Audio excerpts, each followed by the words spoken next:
하나님 아버지, 지난 밤도 지켜주시고 새날을 허락하셔서 이 새벽 주님 앞에 나아오게 하시니 감사합니다. 주님, 우리는 받은 은혜를 잊고 내 생각과 내 자존심을 앞세우며 살았습니다. 서운한 마음을 오래 품고 먼저 손 내밀어야 할 사람을 피했으며 내가 감당해야 할 책임을 외면한 때도 많았습니다. 우리의 잘못을 용서하시고 굳은 마음을 부드럽게 하여 주옵소서. 이제 말씀을 함께 나눌 때 성령께서 함께 하여 주시고 주님의 뜻을 분명히 깨닫게 하옵소서. 말씀 앞에서 핑계대지 않게 하시고 고쳐야 할 것은 고치며 풀어야 할 관계는 먼저 풀게 하소서. 오늘도 말씀하옵소서. 듣겠습니다. 예수님의 이름으로 기도합니다. 아멘. 성경 말씀 사무엘하 21장 7절부터 14절까지 말씀입니다. 그러나 다윗과 사울의 아들 요나단 사이에 서로 여호와를 두고 맹세한 것이 있으므로 왕이 사울의 손자 요나단의 아들 무비보셋은 아끼고 왕이 이에 아야의 딸 리스바에게서 난 자 곧 사울의 두 아들 알모니와 무비보셋과 사울의 딸 메랍에게서 난 자 곧 무홀랏 사람 바르실레의 아들 아드리엘의 다섯 아들을 붙잡아 그들을 기브온 사람의 손에 넘기니 기브온 사람이 그들을 산 위에서 여호와 앞에 목매어 달매 그들 7사람이 동시에 죽으니 죽은 때는 곡식 빼는 첫날 곧 보리를 베기 시작하는 때더라. 아야의 아딸 리스바가 굵은 배를 가져다가 자기를 위하여 바위 위에 펴고 곡식 빼기 시작할 때부터 하늘에서 비가 시체에 쏟아지기까지 그 시체에 낮에는 공중의 새가 앉지 못하게 하고 밤에는 들짐승이 범하지 못하게 한지라. 이에 아야의 딸 사울의 첩 리스바가 행한 일이 다윗에게 알려지매 다윗이 가서 사울의 뼈와 그의 아들 요나단의 뼈를 길르앗 야베스 사람에게서 가져가니 이는 전에 블레셋 사람들이 사울을 길보아에서 죽여 블레셋 사람들이 벳산 거리에 매단 것을 그들이 가만히 가져온 것이라. 다윗이 그곳에서 사울의 뼈와 그의 아들 요나단의 뼈를 가지고 올라오매 사람들이 그 달려 죽은 자들의 뼈를 거두어다가 사울과 그의 아들 요나단의 뼈와 함께 베냐민 땅 셀라에서 그의 아버지 기스의 묘에 장사하되 모두 왕의 명령을 따라 행하니라. 그 후에야 하나님이 그 땅을 위한 기도를 들으시니라. 아멘. 드디어 응답되는 기도라는 제목으로 말씀의 은혜를 함께 나누겠습니다. 본문 요약입니다. 다윗이 무비보셋은 남기고 사울의 자손 7을 기브온 사람에게 내어줍니다.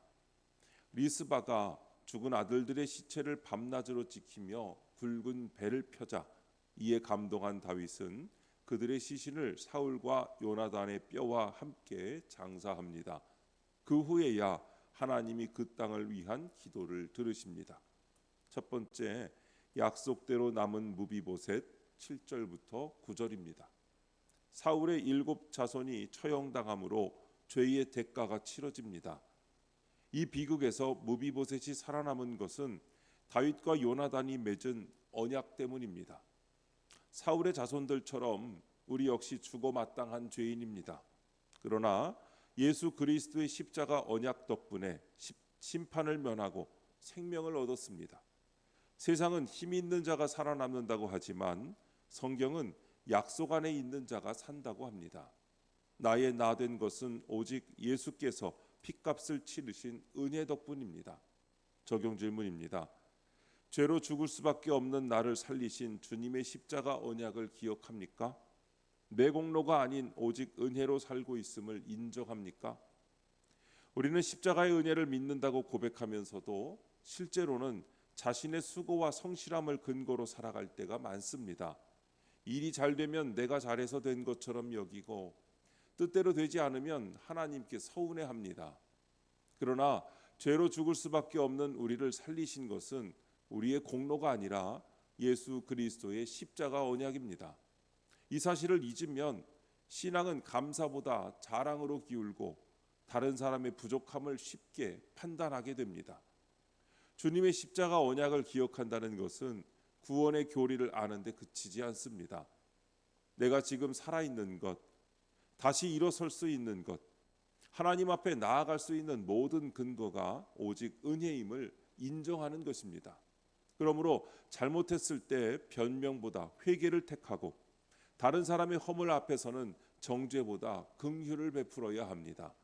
받은 은혜가 큰 사람은 자신의 의를 내세우지 않고 용서받은 사람답게 용서하며 살아갑니다.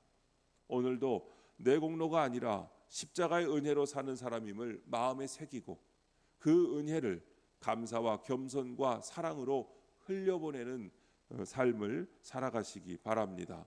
두 번째, 리스바의 헌신 10절입니다. 두 아들을 잃은 리스바는 남을 원망하거나 도망치는 대신 바위 위에 굵은 배를 펴고 시체 곁을 지킵니다. 시체 썩는 냄새가 나는 현실을 온몸으로 감당합니다. 억울하다며 소리친다고 문제가 해결되지 않습니다. 예수라는 반석 위에서 내 죄와 집안의 죄를 끌어안고 회개의 굵은 배를 펼 때 하나님이 일하십니다. 냄새나는 내 가정과 환경을 버리지 않고 끝까지 지키며 회개하는 그 한 사람을 통해 구원의 역사가 시작됩니다. 적용 질문입니다. 썩은 냄새가 나는 내 가정과 공동체를 피하고 싶습니까? 오늘 내가 회개의 굵은 배를 펴고 지켜야 할 자리는 어디입니까? 가정이나 공동체에 오래된 갈등과 부끄러운 문제가 있으면 우리는 그곳에서 벗어나고 싶어집니다.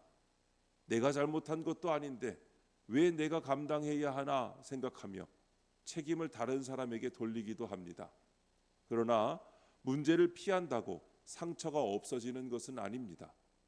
누군가는 그 곁에 남아 기도하고 아픈 현실을 돌보며 회복을 위해 수고해야 합니다. 회개의 굵은 배를 편다는 것은 모든 잘못을 혼자 책임지라는 뜻이 아닙니다. 먼저 내 말과 행동을 돌아보고 잘못한 것이 있다면 솔직하게 사과하는 것입니다. 서로 대화를 끊었다면 내가 먼저 말을 건네고 외면했던 가족의 아픔이 있다면 내가 귀를 기울여 먼저 들어줘야 합니다. 공동체의 어려움을 보면서 불평만 하기보다 내가 도울 수 있는 일을 찾는 것도 회개하는 사람의 태도입니다.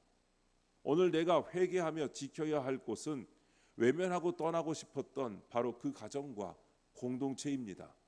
다른 사람이 먼저 달라지기만 기다리지 말고 내가 먼저 기도하고 사랑하며 손을 내밀어야 합니다. 예수 그리스도를 의지하여 끝까지 포기하지 않을 때 하나님께서 그 한 사람을 통해 막힌 관계를 풀고 회복의 길을 열어주십니다.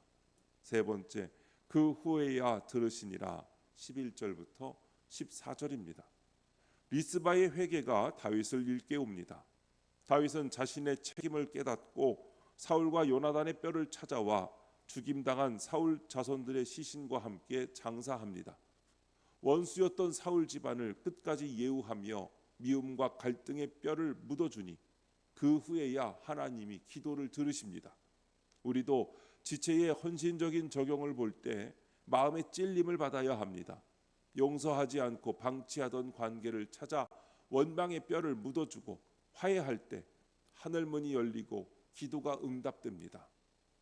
적용 질문입니다. 요즘 기도가 막힌 것 같습니까? 내가 먼저 찾아가서 풀어야 할 원망과 묻어줘야 할 허물은 무엇입니까? 요즘 기도가 막힌 것처럼 느껴진다면 하나님께 더 크게 부르짖기 전에 내 마음에 쌓인 원망과 미움을 살펴보아야 합니다. 입술로는 은혜를 구하면서도 누군가의 잘못을 붙들고 용서하지 않으면 그 서운함이 내 영혼을 메마르게 합니다. 하나님은 상대의 잘못만 바라보지 말고 내가 먼저 풀어야 할 책임과 바로잡아야 할 관계를 보게 하십니다. 먼저 찾아가 사과해야 할 사람이 있다면 자존심을 내려놓고 손을 내밀어야 합니다. 오해가 쌓였다면 피하지 말고 정직하게 대화해야 합니다. 이미 사과받았는데도 지난 허물을 되풀이해 꺼내고 있다면 이제는 그 일을 묻어주어야 합니다. 용서는 잘못을 없던 일로 만드는 것이 아니라 미움과 심판을 하나님께 맡기고 그 사람을 향한 정죄에서 내 마음을 풀어주는 것입니다. 상대가 먼저 달라지기만 기다리면 관계는 계속 막혀 있습니다. 내가 먼저 화해의 길을 열고 다시 품을 수 있도록 기도해야 합니다. 마음속에 남겨둔 원망의 뼈를 묻고 끊어진 관계를 이어갈 때 하나님께서 우리의 기도를 들으시고 메마른 삶에 다시 은혜와 회복을 부어주십니다. 기도하겠습니다. 하나님 아버지, 죽어 마땅한 저를 십자가 언약으로 살려주신 주의 은혜에 감사합니다. 제 죄와 가족의 허물을 보며 회개의 굵은 배를 펴고 그 자리를 지키게 하옵소서. 미움과 상처의 뼈를 사랑으로 장사 지낼 때 제게 임한 기근을 거두시고 기도를 들어 주옵소서. 주님, 이 시간 주님께 기도드리는 성도의 기도 가운데 함께하여 주시옵시고 주님의 세미한 음성을 들려주시며 그 선하신 손길로 붙들어 주시옵소서. 우리 주 예수님의 이름으로 기도드립니다. 아멘.